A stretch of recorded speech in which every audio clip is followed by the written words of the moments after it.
And we're back, and we're going to talk about church security. And here to join us to talk about that, Chinn. Carl, you're with the Faith-Based Security Network, that's right? Correct. All right, great. Thanks for coming here today. You bet. Thanks for having us. And Marcus Ferrell, you're the Director of Security over at the Heritage Christian Center here in Denver, right? Yes, sir. That's a pretty sizable, that's a mega, that would be considered what you might call a mega church. It's a big church? Yes, sir. How many people that thing hold?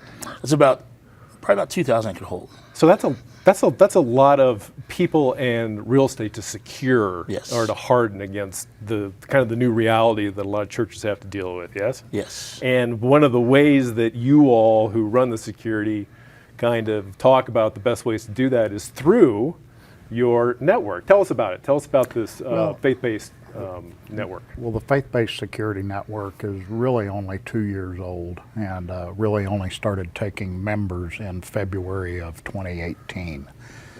But we're an association, a professional association made up of a network of professional church security operators and currently active duty law enforcement.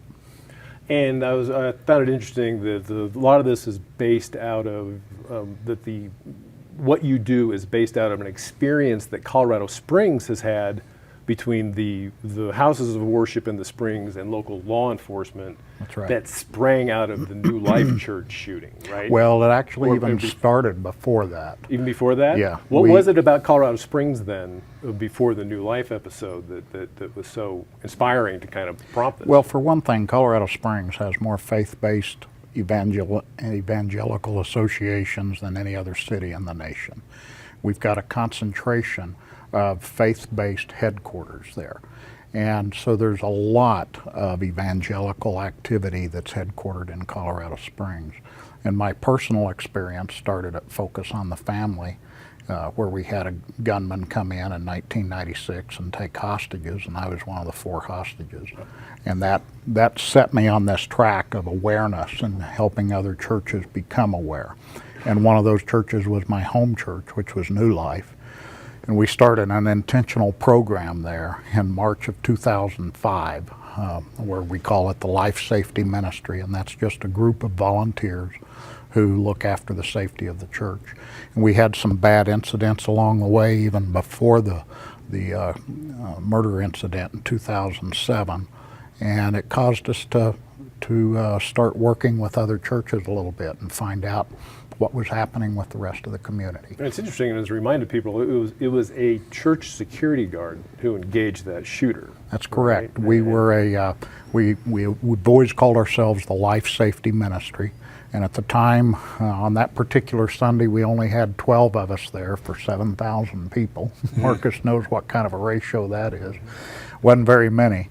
And 8 had gone home by the time the killer struck, so we only had 4 left on site. And one of those was Jean Assam, and this was her 3rd Sunday serving on the team. She was brand new to the team. Right. And let's talk about this a little. Tell me if I have this right. That it seems to me that we focus a lot on securing schools these days against active shooters, training school resource officers, training armed staff, et cetera, et cetera. But churches are very different animals, it seems to me. That it's not hard to tell who's not supposed to be in a school for the most part. Right. If you're not attending, if you're not a parent, if you're not working at that school, you probably don't have a reason to be there for the most part. Churches are very different animals, right? These are supposed to be open places, open to lots of people. If you're just a struggling soul looking for a little spiritual nourishment, you're supposed to be able to walk into these places. This is still the case, yes? Yes, absolutely. The average church will see individuals come visit for a myriad of reasons, and it should be considered like a hospital. You come in, you have your ailment, and by all means you get ministry to handle your ailment. With that being said, when you open yourself to the public, you have every type of individual, every race, every background, every socioeconomic background that comes in, and you don't know what their mindset is. So situational awareness is really important. Unlike a school, physically everyone looks pretty much the same. You may have different age groups. You may have someone dressed in an Armani suit versus a pair of jeans, but you don't know what their intentions are until they respond. So it's really important to pay close attention to who's in your facility and to train folks to really be detail-oriented.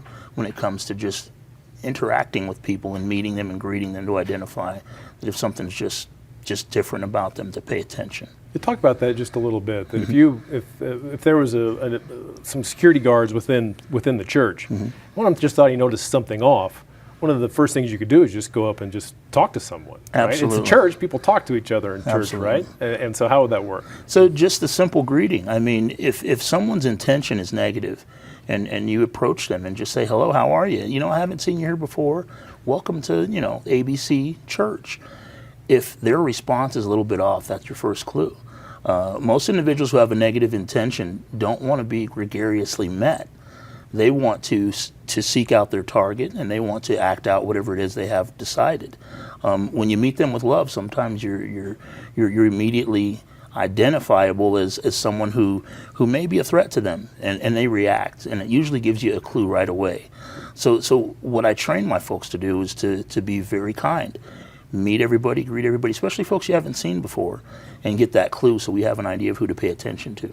Gotcha. So you're basically, it's disruptive to the potential threat. Absolutely. Right. And is this something over at the network? This is the kind of thing you would teach your membership? Oh, absolutely. We just had our big annual conference this year, and a lot of our speakers are large megachurch directors.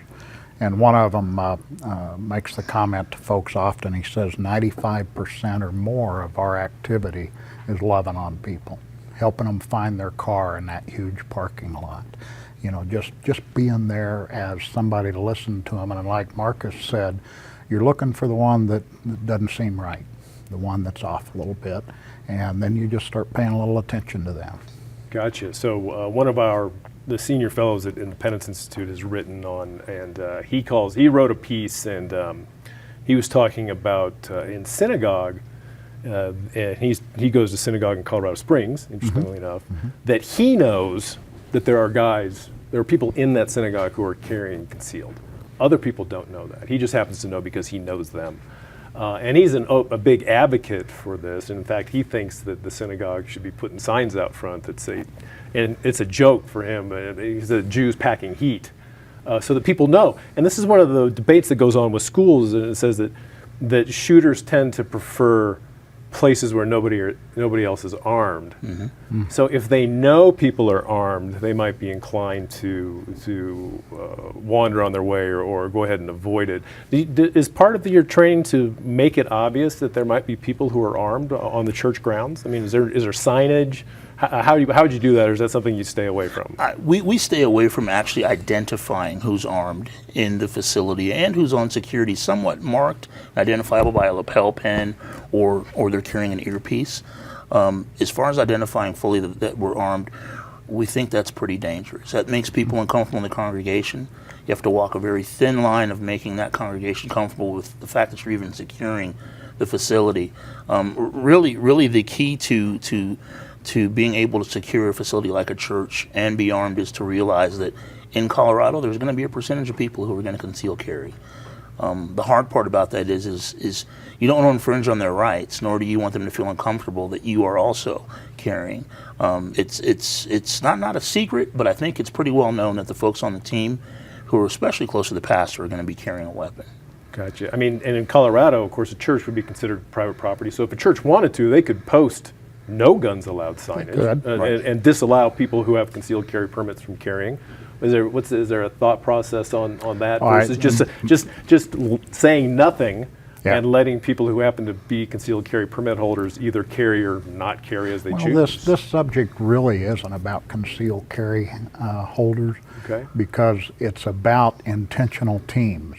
And those intentional teams, like Marcus's team, they'll have certain members on there that are armed, what we call intervention capable, and they'll have other members that are not. It's an intentional team. It isn't just haphazard concealed carry people that you hope spring to life when the shots go off. In fact, that's kind of dangerous.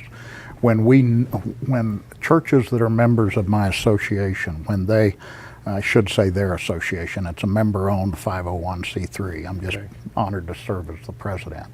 But most of those churches, the way they handle concealed carry people, they tell them, we believe in your constitutional right to carry, and we're not going to tell you you can't, But what we are going to say is if shots start happening, please don't get involved.